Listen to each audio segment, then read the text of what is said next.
What's good, y'all? Rager X here, and I am back for another video. Man, today is part 2 of fixing the Lexus SC300. Last time we were here, we were cleaning all this out. We cleaned this, we cleaned this, we cleaned this, we sprayed all in here, and still no start of the motor. So I got to tell you guys one thing though before we get through it. I know the first video I told you guys the intake manifold, or the intake manifold, the idle air control valve was right here. Yeah, I apologize, that is not the idle air control valve. The idle air control valve for the 1JZ non-VVTi is actually in the back. So let me show you guys the real spot. So the location of the idle air control valve is actually here. If you guys can kind of see, it's this right here. I just took apart the sensor part right here. I just disconnected it, so we're gonna put the battery on, we're gonna get the rental car, we're gonna start the car and see if it acts up in any way. If the car acts any way different, then we know that it is that sensor and we got to get that either fixed or blocked or whatever the case may be. But if it's that, then I'm gonna be hella happy, because that right there is super easy. Since I did find it, we can just instantly take it off with, I believe it's 3 bolts. I believe it's this one, I think there's one way back there. So if that is the case, I'll take it off, I'll spray it down, clean it, slap it back in, and we'll see if we can get this thing actually running. If this thing is running, then that's just one thing less that we have to do. And then, like I said, once this thing's running, we can get the intercooler, we can start upgrading the car, we can start moving this thing. So let's go ahead and get this thing, let's go ahead and get this car pop the hood, start it, get the jumper cables, transfer it over, and let's see if we can cut this thing on. So stay tuned. All right, here we go. We're gonna cut this thing on and see how it goes.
We still gotta, I don't know, I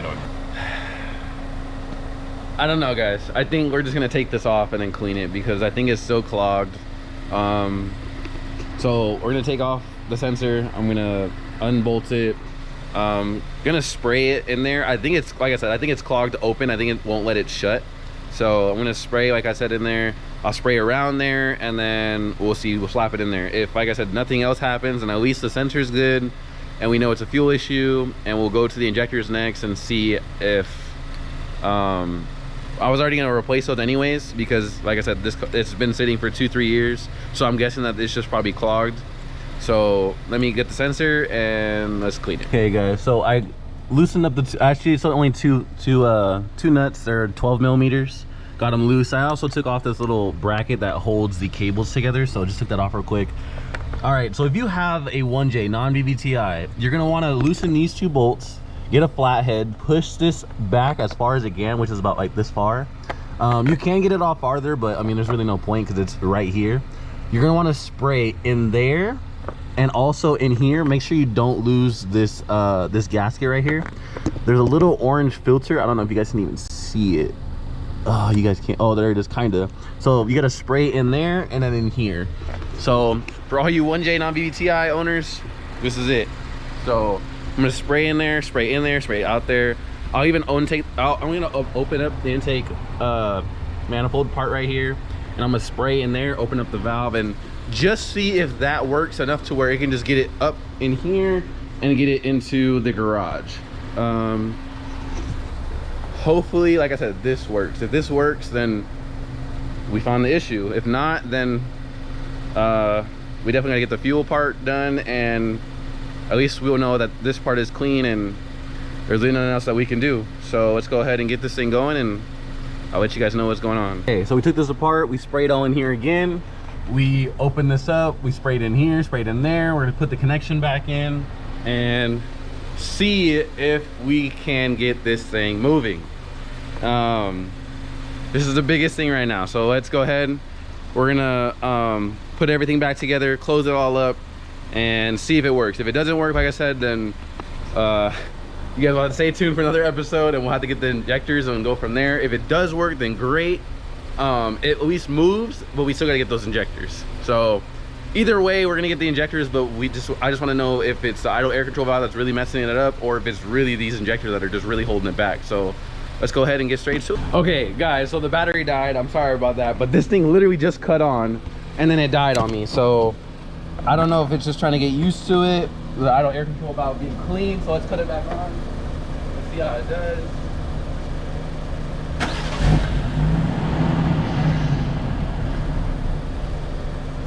Okay, so it's cutting on.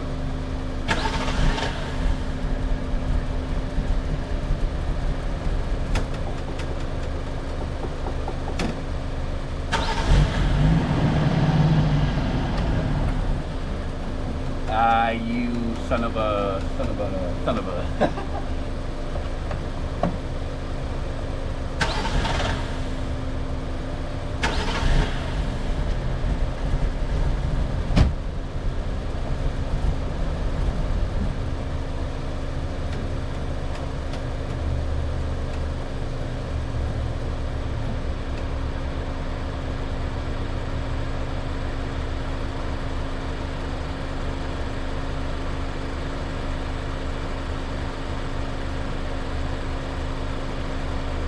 I think it's the injectors, guys.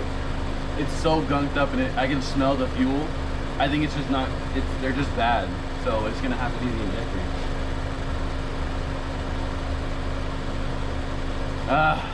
The life of having a project car.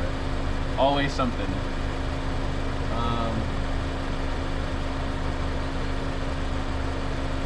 That's about it that we can do. I mean, we cleaned the sensor, we cleaned the intake manifold, we got cleaned out the piping for both sides of the intercooler, to the turbos and to the intake manifold. We cleaned out the intake a little bit. We're gonna definitely get a new box, so don't worry about that. We're definitely gonna get a new box. We're definitely gonna get a front mount intercooler, because this intercooler that's on here does not support the car at all. Especially when I'm driving like on the highway. When I was coming back, I could see the temperatures were rising a little bit. So definitely need to get a front mount for sure. But first things first, we got to get these injectors. So yeah, that's what's gonna have to happen. So wanted this thing to cut on. One more time. One more time.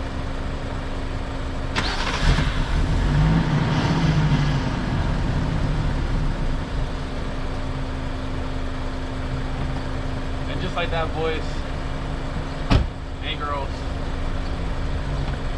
that's gonna effectively end today's video.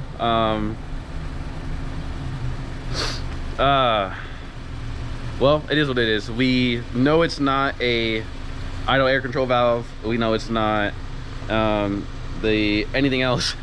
We just know that we need to get the injectors done, because if I look at this, if I show you, let's see if you can even see. I don't think you guys are gonna be able to see. They're just gunked up and they're just dirty. They definitely need to get replaced. I need to clean all that. I need to get all in there. So that's gonna be the next project, getting the injectors installed and getting them cleaned.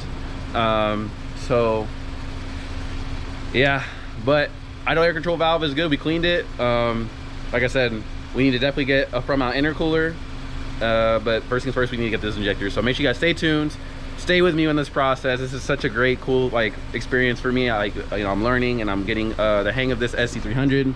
Even though it hasn't been running yet, I mean, hey, it's still got a 1J in it. We still got progress to make, and baby steps. So make sure you guys stay tuned, subscribe to the channel, follow me on Instagram and on TikTok, and I'll be seeing you guys in the next video. Peace.